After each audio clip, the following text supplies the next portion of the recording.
Union public service commission నిర్వహించిన civil services పరీక్షల తుది ఫలితాలు ఇవాళ ప్రకటించింది. అఖిల భారత సర్వీసుల నియామకాల్లో సత్తా చాటిన వారిలో పలువురు తెలుగు విద్యార్థులు కూడా ఉన్నారు.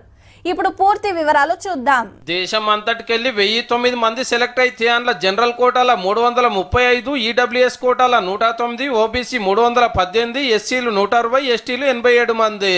ఫస్ట్ ర్యాంకు శక్తి దుబే సంపాదిస్తే second rank Harshika Goyal. First 5 ర్యాంకులలో ముగ్గురు అడవిలలే కొట్టేసిండ్రులో. మన కాడికి వస్తే ఆంధ్ర తెలంగాణకెళ్లి 12 మంది సెలెక్ట్ అయ్యి తాపకు. వరంగల్ నుండే ఇట్టబోయిన సాయివాని 11వ ర్యాంకు కొట్టింది. దేశంలో అందరితోటి పోటీ వాడి. బన్న వెంకటేష్ కు 15వ ర్యాంకు, రావుల జయసింహారెడ్డి 46వ ర్యాంకు సంపాదించారు.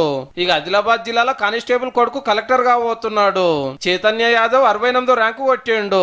ఇది నాది 6వ అటెంప్ట్ అండి. ఫస్ట్ అటెంప్ట్ లో ప్రిలిమ్స్ పోయింది నాది, సెకండ్ అటెంప్ట్ లో మెయిన్స్ పోయింది, థర్డ్ అటెంప్ట్ లో ఇంటర్వ్యూ పోయింది, ఫోర్త్ అటెంప్ట్ లో మళ్ళీ ఇంటర్వ్యూ పోయింది, ఫిఫ్త్ అటెంప్ట్ లో మళ్ళీ మెయిన్స్ పోయింది. కానీ ఫిఫ్త్ అటెంప్ట్ లో నాకు ఇండియన్ ఫారెస్ట్ సర్వీస్ వచ్చిందండి.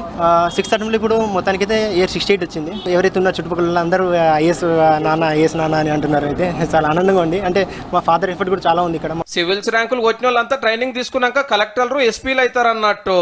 దేశంలో ఇవే పెద్ద జాబులు మళ్ళా.